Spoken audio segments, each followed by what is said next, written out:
Sir ఎమ్మెల్యేగా ఇంతకు ముందు పోటీ చేశారు. దాని తర్వాత మళ్ళీ కార్పొరేటర్‌గా పోటీ చేయాల్సొచ్చింది. మళ్ళీ ఇప్పుడు ఎమ్మెల్యేగా అయ్యారు.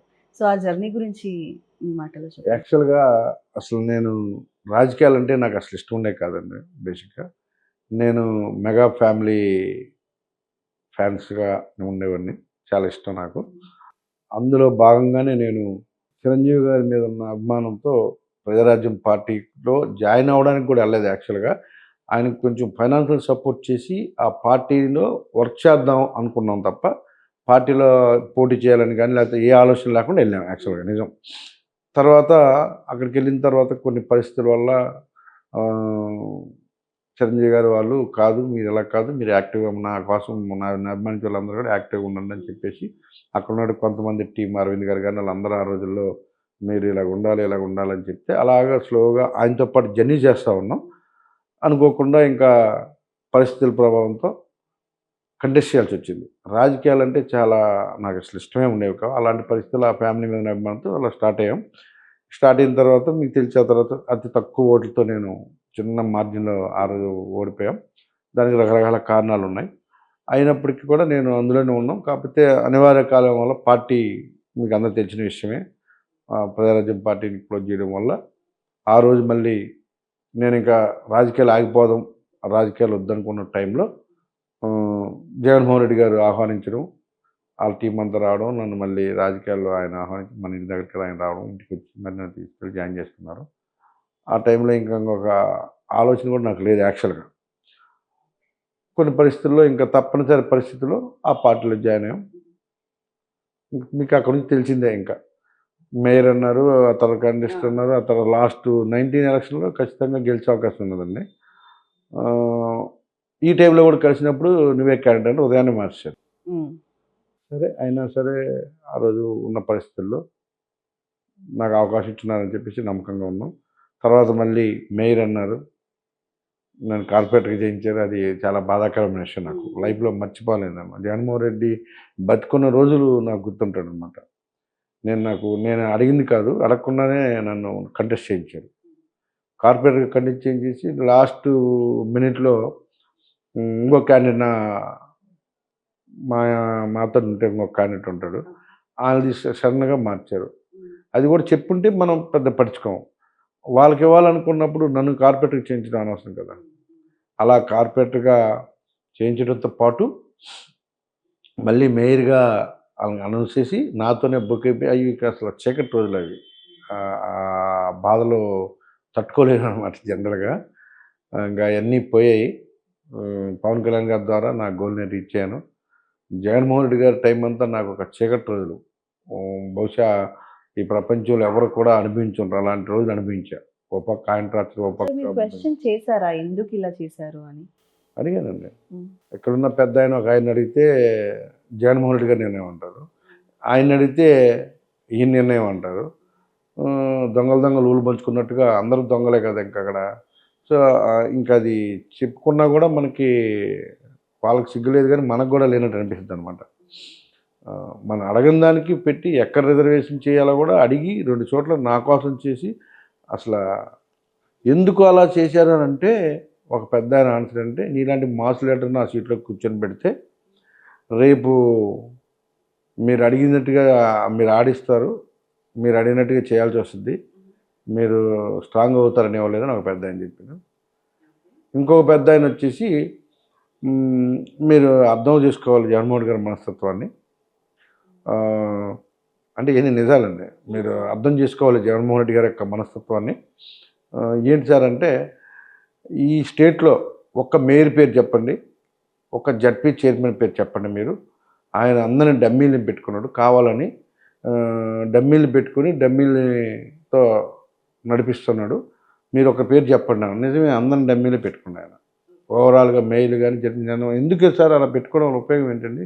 కొంచెం యాక్టివ్‌గా ఉండేవాళ్ళు, కొంచెం కీ రోల్ పోషించేవాళ్ళు అలాంటి వాళ్ళని పెట్టుకుంటే పార్టీ బలోపేతం కదంటే, ఏమో ఆయన ఆయన మెంటాలిటీ మాకే అర్థం అవ్వదు. ఆయన కావాలని డమ్మీలని పెట్టుకున్నారు. డమ్మీలని పెట్టుకుంటే పార్టీ కూడా డమ్మీ అయిపోద్ది కదండీ! ఎవరైతే కొంచెం యాక్టివ్‌గా ఉండాలంటే మరి ఆయన అలా నిర్ణయం తీసుకున్నారు. మీరు కావాలంటే చెక్ చేసుకోండి అని కూడా అన్నారు. నిజంగా చెక్ చేసుకుంటే అందరూ డమ్మీలే. జడ్పీ చైర్మన్ డమ్మీలే అందరిని పెట్టుకున్నారు. ఆయన ఆయన సిస్టమ్ ఏదో తెలీదు. సో పెట్టుకున్నారు కాబట్టి ఆయన కూడా డమ్మీ అయిపోయాడు. ఇవాళ 11 సీట్లు అయిపోయింది. అలాంటి నిర్ణయాలే ఆయన కొమ్ముంచాయి. సార్ మీకు అప్పుడు అనిపించిందా నేను అలా గెలవకపోవడమే మంచిదయింది? అంటే లైక్ మీ పవర్ ఒకటి చూపించాలని గెలవాలనుకుంటారు కదా! ఇప్పుడు అందరూ డమ్మీలే అన్నప్పుడు మంచిదయింది అని ఏమైనా మేము అనిపించిందా? బాగా గెలిచామండి. నేను అతి కష్టమైనటువంటి వార్డులో కావాలని మరీ వెళ్ళి పోటీ చేశాను. అంత క్లాస్ ఏరియా యాక్చువల్గా. కేవలం నేను కాకపోతే ఇంకెవరు అక్కడ గెలవాలనే ఉద్దేశంతో ఒక సీట్ అయినా గెలుస్తామనే ఉద్దేశంతో అక్కడికి వెళ్ళి మరీ గెలుచుకొచ్చాను.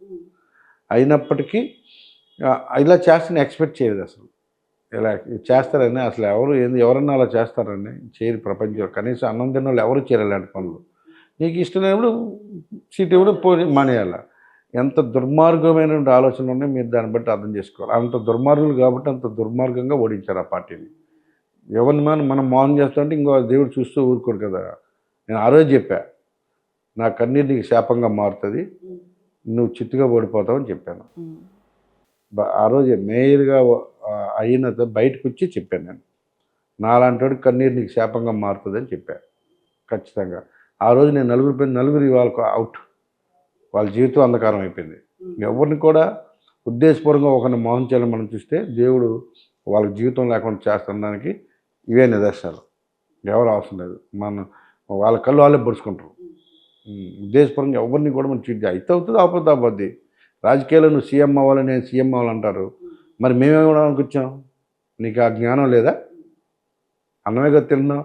నువ్వు సీఎం అవ్వాలనుకున్నప్పుడు ఇంకొకరు దేనికి వస్తారు? నేను ఎమ్మెల్యే అవుతాను కదా వస్తాను, లేకపోతే ఇంకో ఎవరి స్థాయిలో ఒకరు ఏదో ఒకటి అవ్వాలని కదా వస్తారు. పని బాటు లేక నీతో తిరగడానికి వస్తారా? పిల్లలు రోడ్డు మీద ఎందుకు తిరుగుతారు? వాళ్ళకు ఒక ఏదో గోల్ ఉంటుంది, వాళ్ళు కూడా ఏదో చేయాలని, వాళ్ళకు ఏదో ఒక ఆలోచన వస్తారు. నువ్వు సీఎం అయితే దేశాన్ని వదిలిస్తే వీళ్ళంతా నీ వెనక తిరుగుతారా? మినిమం ఆలోచన ఉండాలి ఎవరికి, ఏ నాయకుడికైనండి. ఊరికే పిల్లలను వదిలేసి రోడ్డు మీద వాళ్ళ వ్యాపారం వదిలేసుకుని ఎవడు తిరగడు. ఎవరి స్థాయిలో ఒకరు ఏదో ఒకటి కోరికతో ఏదో ఒకటి చేయాలి, లేకపోతే ఏదో ఒక పదవి కావాలి, లేకపోతే ఏదో ఒకటి ఆశించే వస్తారు తప్ప ఎవరు కూడా ఊరికిరారు. కొంతమంది మైక్ పట్టుకొని నువ్వు సీఎం చాలు, నా జీవితం అంత అబద్ధాలు, అలాంటి ఎదవలను అసలు నమ్మకూడదు. ఎవరైనా వాస్తవాలు మాడాలి. నేను ఎమ్మెల్యే వాళ్ళు వచ్చాను, ఆయన సీఎం అవ్వాలనుకుంటున్నాడు, ఇవి వాస్తవాలు. కానీ ఆయన సీఎం అయితే చాలు ఎన్ని అంటారు. నేను అసలు అలాంటి యాక్సెప్ట్ చేయను. అందుకే నాకు జగన్మోహన్ గ్యాప్ కూడా అదే. ఆయన యాక్టింగు బాగా తిడుతుంటే అలాంటి ఆలోచన విధానం వేరే అయింది. అదొక రకమైనటువంటి ఆలోచన. ఆ ఆలోచన తగిన వాళ్ళు అక్కడ ఉండగలరు తప్ప మనలాంటి వాళ్ళు కొంచెం కష్టం. సార్ ఇప్పుడు చిరంజీవి గారితో మీ రాజకీయం జర్నీ స్టార్ట్ అయింది. సో ఇప్పుడు పవన్ కళ్యాణ్ గారి వల్ల మీ రాజకీయం జర్నీ రీస్టార్ట్ అయింది అనొచ్చా? రీస్టార్ట్ అన్నాం కంటే అక్కడే స్టార్ట్ అయింది అనుకోవడం. ఓకే, ఎందుకంటే ముందు చేశారు.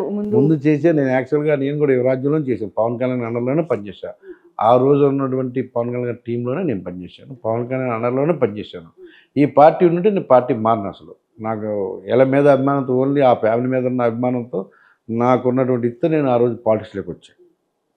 పాలిటిక్స్లో రావడానికి కారణం ఇదే. ఆ పార్టీ ప్రజారాజ్యం పార్టీ ఉండున్నా పవన్ కళ్యాణ్ గారు ఆ రోజు పార్టీ పెడతామని చెప్పినా మేము పార్టీ మారం. ఆ రోజుకి ఇంకా కొంత నిర్ణయం తీసుకోలేదు పవన్ కళ్యాణ్ గారు. ఇంకా ఆ టైంలో నాకు ఆఫర్ వచ్చింది కాబట్టి నేను వెళ్ళాల్సి వచ్చింది. సో పొలిటికల్గా నన్ను నమ్ముకున్న వాళ్ళు ఉన్నామని యాక్చువల్గా ఆగిపోదాం అనుకున్నాను నేను. ఆ టైంలో మా వెనుకున్న వాళ్ళందరూ ఆగిపోతే గల మేము కూడా మీ మీద ఆధారపడి అలాగ అనడం వల్ల నేను ఆ రోజు నిర్ణయం తీసుకున్నది. లేకపోతే అసలు పార్టీ మారం. అంటే నాకు చాలా హ్యాపీ. చెప్పా కదా, నేను ఎక్కడ స్టార్ట్ అయ్యానో అక్కడ నుంచే ఎమ్మెల్యే కావడం, అది కూడా రికార్డు స్థాయిలో దేశ రికార్డులు ఉండే విధంగా నేను గెలవడం అన్నది నాకు చాలా హ్యాపీ. నాకు ఇంకేం గోల్స్ లేవు. చాలా హ్యాపీగా ఛాలెంజ్ చేసి మరి వచ్చా. సార్ హైయెస్ట్ ఓట్స్ అన్నది మీరు ఎక్స్పెక్ట్ చేశారా? చేశానండి. ఎలా సార్ అంత కాన్ఫిడెన్స్ ఎలా సార్ వస్తుంది? ఖచ్చితంగా నేను పబ్లిక్లోకి వెళ్ళినప్పుడు అసలు కాన్స్టిట్యున్సీలో ఎమ్మెల్యేగా కంటెస్ట్ చేయాలి అనుకున్నాను. అయితే అక్కడికి వెళ్తానని ఎక్స్పెక్ట్ చేయలేదు. నేను నిజం చెప్పాలంటే నేను కొంచెం తక్కువ వర్క్ చేసిన ఏరియా అదే. నాకు కొద్దిగా గొప్ప Bheemili, east, north, west, Gajuwaka ఈ 4 ప్రాంతాల్లో నాకు కొంచెం ఎక్కువగా తిరిగేవాడిని. సౌత్లో మ్యాక్సిమం తక్కువ తిరిగేవాడిని. అనుకోకుండా అక్కడికే వెళ్ళాల్సి వచ్చేసింది. అయినప్పటికి కూడా నాకున్న పరిచయాలు, నేను విశాఖపట్నంలో హైయెస్ట్ పార్టీ ప్రెసిడెంట్గా చేసిన నేను 10 years చేశాను. దాంతో అన్ని పార్టీ నాయకులతో కానీ ముఖ్యమైన సంఘ నాయకులు కావచ్చు, లేకపోతే వివిధ ట్రేడ్ యూనియన్స్ కావచ్చు, లేకపోతే బిజినెస్ అందరితో నాకు మంచి పరిచయాలు ఉంటాయి. దాంతో నాకు ఎలక్షన్ చేసుకోవడం కొంచెం ఈజీ అయింది. అయితే నేను స్టార్టింగు నా మీద వైఎస్ఆర్ కాంగ్రెస్ పార్టీ ఏ విధంగా నన్ను చీట్ చేసింది, నన్ను ఒక కార్పొరేటర్గా పోటీ చేయించి ఆడ ఉంచేయడం కానీ, నన్ను ఎమ్మెల్యే సీట్ ఇస్తాను ఇవ్వకపోవడం కానీ, మేయర్గా ఇస్తాను ఇబ్బంది పెట్టడం కానీ అన్నీ నగర ప్రజలు గ్రహించారు. నా మీద ఒక సానుభూతి అన్నది ఖచ్చితంగా నేను సర్వీస్ చేస్తాను. నేను అందరిలాగా మాటలు చెప్పానంటే చేసి పెడుతుంటా. దానితో నేను వాటర్ ట్యాంకులు కావచ్చు, చనిపోయినప్పుడు కావచ్చు, ఎన్ని రకాలుగా సర్వీస్ చేసినో నా ఆత్మ తెలుసు, హెల్ప్ పొందిన వాళ్ళకి తెలుస్తుంది. నేను ఎక్కడ ఇంకొక విషయం ఏంటంటే ఎవరికైనా నేను హెల్ప్ చేసినా కానీ, లేకపోతే ఏదన్నా ఉదాహరణకి ఏదైనా విజయవాడ వెళ్ళి పని చేయాలన్నా కానీ, బస్ టికెట్కి ఒక టీ కూడా ఎక్కడ ముట్టుకోను నేను. బస్ టికెట్ ఫ్లైట్ టికెట్ కానీ నేను అసలు ముట్టుకోను. ఎంతమంది ఎంప్లాయీస్ ట్రాన్స్ఫర్స్ ఇష్యూలో కానీ, లేకపోతే నేను చేయగలిగిన హెల్ప్ ఎక్కడ చేసినా కూడా కనీసం ముట్టుకునే పరిస్థితి నా నిజాయితీ వాళ్ళందరూ తెలుసు కాబట్టి ఖచ్చితంగా నేను 25,000 ఓట్లతో గెలుస్తాను స్టార్టింగ్ అనుకున్నాను. తర్వాత నేను కాన్స్టిట్యూన్సీకి వెళ్ళిన తర్వాత క్రమేణా అతి తక్కువ ఓట్లు ఉన్న కాన్స్టిట్యూన్సీ 137,000 అయిపోలేని, అందులో 65,000 మెజార్టీ. సో అతి తక్కువ పోల్ అవుతాయి అక్కడ. నేను 25,000 అనుకున్నాను. కొన్ని రోజుల తర్వాత 40,000 అనుకున్నాను. 40,000 ఓట్లు లాగుతాం అనుకున్నాను. తర్వాత ఎలక్షన్ రోజు డిసైడ్ అయ్యాను 65 వస్తుంది. ఎందుకంటే చాలా అరుదైన సంఘటనలు అండి అవి. మనం క్యూ లైన్ దగ్గరికి వెళ్తున్నప్పుడు, బూతుల దగ్గరికి వెళ్తున్నప్పుడు ఇలా దండం పెట్టినప్పుడు అక్కడ ఉన్నటువంటి మహిళా సోదరులు కానీ యూత్ అందరు కూడా సార్ మీరు రావద్దండి, అందులో మీరు ఎందుకు తిరుగుతున్నా, మా ఓట్లన్నీ మీకే, ఎక్కడికి వెళ్ళినా మా ఓట్లన్నీ మీకే, మీరు అసలు రావద్దు, మీరు తిరగొద్దు, ఈ వర్డ్ చాలా అరుదుగా వస్తుంది. ఆ క్యూ లైన్ వాళ్ళు అందరూ చెయ్యి ఊపేసి మీరు రావద్దు, మీరు వెళ్ళిపోండి, ఎండలో తిరగొద్దు అలాగ అన్నం చాలా అరుదుగా ఉంటుందండి. ఆ సంఘటన నేను ప్రతి పోలింగ్ స్టేషన్లో చూసాను అన్నీ తిరిగితే ఆ డే అంతా.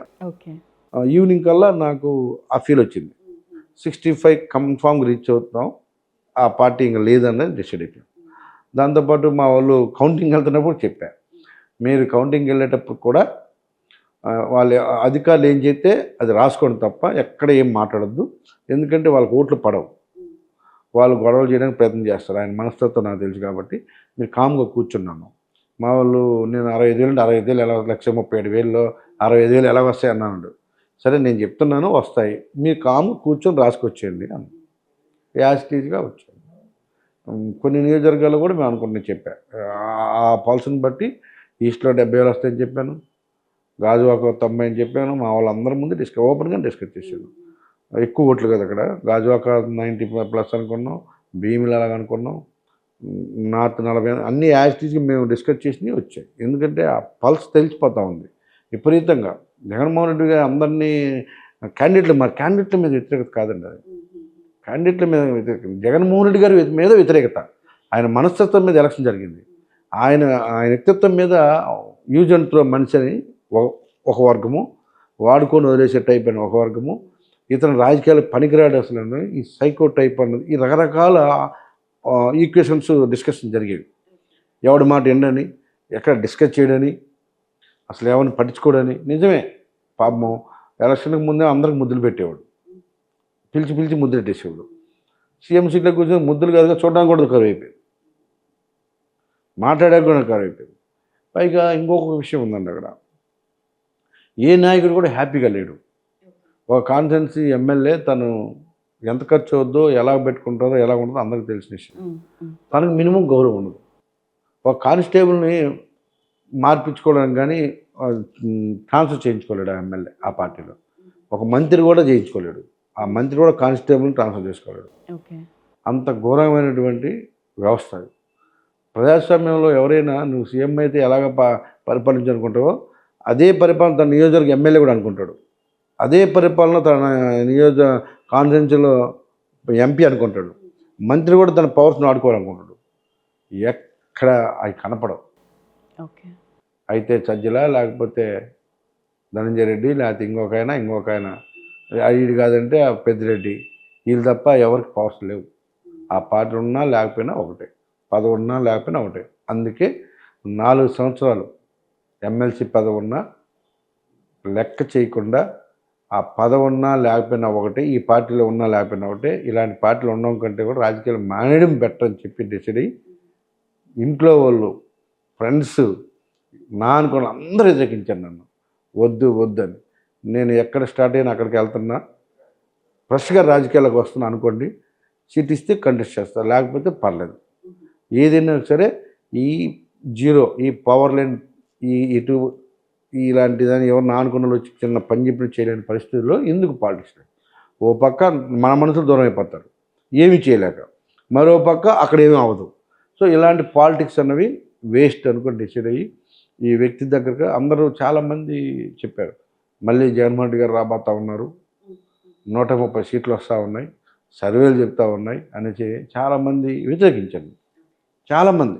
నేను డిసైడ్ అయ్యా, ఏదైనా పర్వాలేదు, నా అనుకున్న దగ్గరికి వెళ్తున్నాను నేను మళ్ళీ బ్యాక్, ఏదైతే తేలుతుందని చెప్పేసి ఒక స్ట్రాంగ్ నిర్ణయం తీసుకొని ఇంట్లో వాళ్ళు కూడా భయపడిపోయి వ్యతిరేకించారు.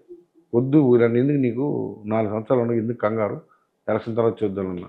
ఎలక్షన్ తర్వాత అవసరం కోసం వెళ్ళినట్టు ఉంటుంది, ఇప్పుడు పార్టీ కోసం వెళ్ళినట్టు ఉంటుంది. ముందు వెళ్తేనే దాని మజా ఉంటుంది, ఆ తర్వాత పదవి నాకు అవసరం లేదు. ఒత్తిపాద్ది ఎమ్మెల్సీ ఐ డోంట్ కేర్, నేను మా నాయకుడి దగ్గర ఉంటాను కదా చాలా అనుకుని డిసైడ్ అయ్యానండి.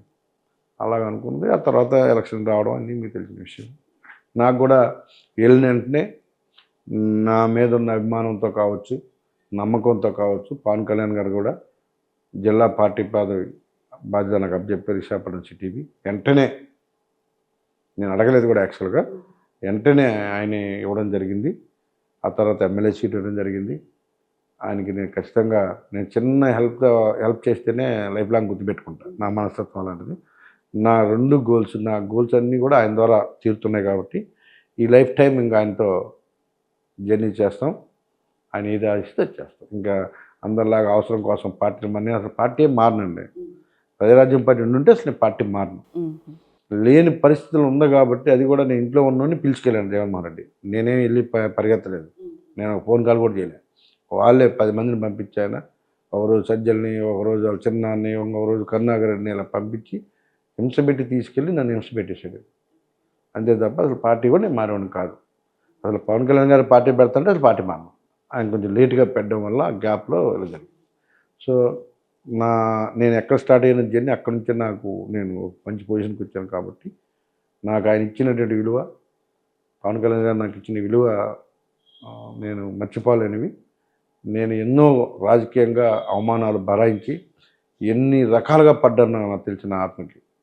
నా వెనక దొంగల ముఠాలు కానీ, నా వెనకున్న వాళ్ళు కానీ ఎలా ఎవరు చేశారో నేను అన్నిటి నుంచి ఇప్పుడు ప్రశాంతంగా హ్యాపీగా నా నియోజకవర్గంలో నాకు చాలా స్వేచ్ఛగా నేను అనుకున్నది చేసుకుంటూ, నన్ను ఎవ్వరు కూడా ఒక చిన్న ప్రశ్నించే వాళ్ళు లేకుండా నేను ఏం చెప్తే అది చేసుకుంటూ హ్యాపీగా నా పొలిటికల్ జర్నీ నడుస్తూ ఉంది.